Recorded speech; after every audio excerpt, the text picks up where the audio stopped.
জি, আমি নেত্রকোনা থেকে মাসুম পারভেজ বলছিলাম। আমার বয়স 38। জি। তো আমার বুকে ব্যথা বেশ কিছুদিন ধরে। বর্তমানে আমি ওষুধ খাচ্ছি হলো আপনার নিডো কার্ড, তারপর মেটা কার্ড, প্রেশারের জন্য খাচ্ছি হলো বিসলল। তো আগে আমার অবস্থাটা খুব শোচনীয় ছিল, হাঁটতে পারতাম না ঠিকভাবে, খাওয়া দাওয়া করতে পারতাম না।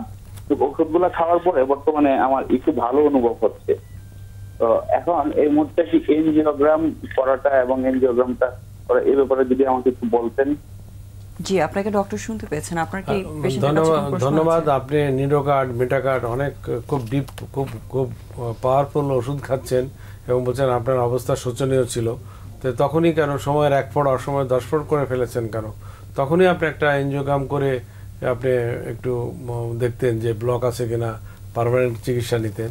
এখনও স্কোপ আছে যদি আপনার কার্ডিওলজিস্ট, আপনার যে হৃদরোগ বিশেষজ্ঞ, সে যদি বলে থাকে যে না এটা হার্টেরই অসুখ, ইসিজি, ইকো এগুলো যদি বলে যে না হার্টের পাম্পিং অ্যাকশন আস্তে আস্তে কমে যাচ্ছে এবং হার্টের ব্লক থাকার সম্ভাবনা খুব বেশি, তাহলে অবশ্যই আপনি একটা এনজিওগ্রাম করে আপনার ফাইনাল একটা ডেফিনিট চিকিৎসা নেবেন যাতে আপনি সুস্থ থাকেন। এইভাবে আপনি ওই মেটা কার্ড, নিডো কার্ড খেয়ে সুস্থ থাকতে পারবেন না। এইগুলো হচ্ছে প্যালিয়েটিভ। একটা চিকিৎসা করতে টাকা জোগাড় করা, একটা হসপিটালে যাওয়া পর্যন্ত, বা আমার একটু টাইম লাগবে, একটা পরীক্ষা আছে ছেলে মেয়ের, এই পর্যন্ত আমরা দিয়ে রাখি। কিন্তু আমরা কোনো সময় এনকারেজ করি না যে ওষুধে হার্টের ব্লক দূর হবে কিনা তাও আমার এনজিওগ্রাম করে দেখতে হবে। যদি 40% 30% ব্লক থাকে সেটা আমরা ধরে রাখতে পারি, কিন্তু আমরা 70-80% ব্লক কোনো দিন এই ওষুধ দিয়ে ধরে রাখা যাবে না। আর আপনার মধ্যে আমি আর একটা তথ্য জনগণকে দিতে চাই, বারবারই টিভিতে সেই কথা বলি, আপনার বয়স মাত্র 38। একজন আপনি পুরুষ মানুষ, আপনার কত কর্মক্ষম থাকার কথা ছিল। আপনি যদি 30 বছর বয়সে একটা ইকোইটিটি করতেন তাহলে আজকে আপনারা এই নিডো কার্ড, মেটা কার্ড এগুলা খাওয়া লাগতো না। অতএব একটু চেক আপ করান। আমি এই টিভির মাধ্যমে, ম্যাডামের মাধ্যমে আমি বলতে চাই যে সবাই যেন একটা অল্প টাকার একটা ইকোইটিটি প্রতি বছর করেন। হার্টটাকে ভালো রাখার জন্য আসলে লাইফস্টাইল মডিফিকেশনের কোন অ্যাসপেক্টগুলোকে আপনারা প্রেফারেন্স দিচ্ছেন? আমি যেটা বলতে চাই যে 5টা হেডিংয়ে প্রিভেনশন, 5টা হেডিংয়ে নাম্বার হচ্ছে হার্ট হেলদি খাবার। তার মধ্যে প্রচুর শাকসবজি থাকবে, প্রচুর ফলমূল থাকবে, সাইট্রাস ফুড পার্টিকুলারলি, নট মিষ্টি, প্রচুর পরিমাণে প্রোটিন, ফ্যাট টু অ্যাকসেপ্টেড, কিন্তু কার্বোহাইড্রেট, ভাত, রুটি, আলু এইগুলার পরিমাণ প্রতিটা ডায়েটে কমাতে হবে। একবেলা নাইটে আমি এটা অমিট করতে বলি যারা হার্টের অসুখ হয়ে গেছে। আর যারা হতে চায় না, ওয়েট বেশি, তাদের জন্য ওই একই, যে নাইটে তারা 1 কাপ দুধ অথবা একটা মুরগির মাংস অথবা 1 পিস মাছ খেয়ে ঘুমাবে। নো কার্বোহাইড্রেট, পার্টিকুলারলি ভাত, রুটি, আলু অথবা এদের প্রোডাক্ট। তো এই গেল হচ্ছে খাবার ব্যাপারে। আর নিচের দিকে তো আছে যে শাকসবজি, ফলমূল যা বললাম তাই। সেকেন্ড হচ্ছে কায়িক পরিশ্রম। প্রতিদিন 10,000 স্টেপ মিনিমাম হাঁটতে হবে, 10,000 স্টেপ, 7.5 কিলোমিটার প্রতি। হেলদি হোক আর আনহেলদি হোক, হেলদিরা জগিং অথবা জিম করবে, আর যারা হার্টের ডিজিজে ভুগছে তারা শুধু হাঁটবে। এ হচ্ছে কায়িক পরিশ্রম। ভেরি ইম্পর্ট্যান্ট হচ্ছে ধূমপান এবং তামাকজাত খাদ্য সম্পূর্ণ বর্জন, 3 নম্বর হেডিং।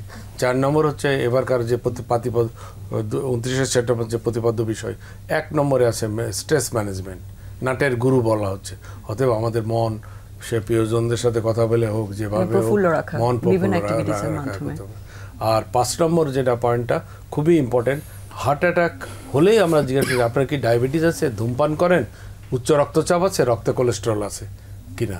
এই 4টা রিস্ক ফ্যাক্টর যদি আমরা জুনিয়র, আমাদের যারা ছোট ভাই, আমাদের যারা ইয়াঙ্গার, তাদেরকে যদি আমরা এই হার্ট হেলদি খাবার, কায়িক পরিশ্রম, ধূমপান বন্ধ, এগুলো বন্ধ করে যদি আমরা এই 4টার রিস্ক ফ্যাক্টর বন্ধ করতে পারি, মেজর রিস্ক ফ্যাক্টর, হার্ট অ্যাটাকের মেজর রিস্ক ফ্যাক্টর।